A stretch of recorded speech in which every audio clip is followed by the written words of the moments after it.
గుంటూరు నగరపాలక సంస్థ కౌన్సిల్ అత్యవసర సమావేశంలో నార్ల వెంకటేశ్వరరావు ఆడిటోరియంపై రగడ నెలకొంది. ఆడిటోరియంను పీపీపీ పద్ధతిలో అభివృద్ధి చేసేందుకు కౌన్సిల్ ఆమోదం కోసం పెట్టారు. దీనిపై చర్చ జరుగుతున్న సమయంలో డిప్యూటీ మేయర్ డైమండ్ బాబు, నగర కమిషనర్ పులి శ్రీనివాసుల మధ్య తీవ్ర వాగ్వాదం నెలకొంది. ఈ క్రమంలో కమిషనర్ డైమండ్ బాబుపై సీరియస్ అయ్యారు. దీంతో సభలో గందరగోళం నెలకొంది. కమిషనర్ వ్యాఖ్యలపై డైమండ్ బాబు అభ్యంతరం వ్యక్తం చేశారు. సభ్యులపై కమిషనర్ మాట తీరు సరికాదని ఆగ్రహం వ్యక్తం చేశారు.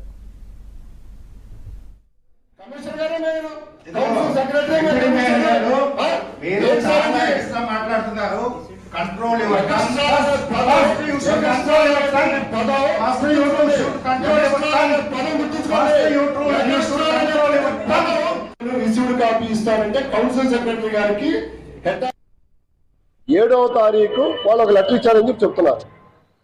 ఆ లెటర్ మీద కమిషనర్ గారు మీరు ఏమి స్పందించారంటే ఎక్కడ ఆయన నోట్ల నుంచి మాట్లాడలేదు.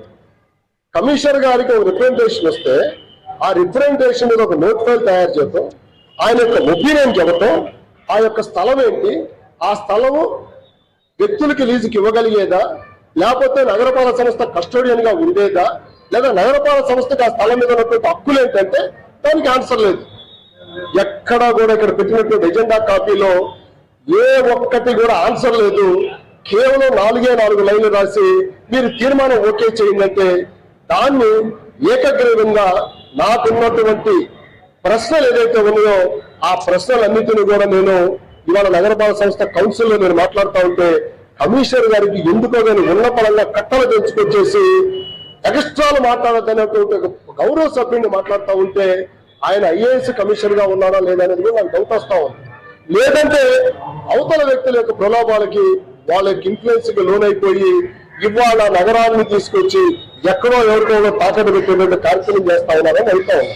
గౌరవ సభ్యులు ఎప్పుడైనా సరే ఎంతమంది అయినా సరే వాళ్ళ యొక్క అభ్యంతరాలని రికార్డు చేయాల్సినటువంటి బాధ్యత కౌన్సిల్ కు ఉంది.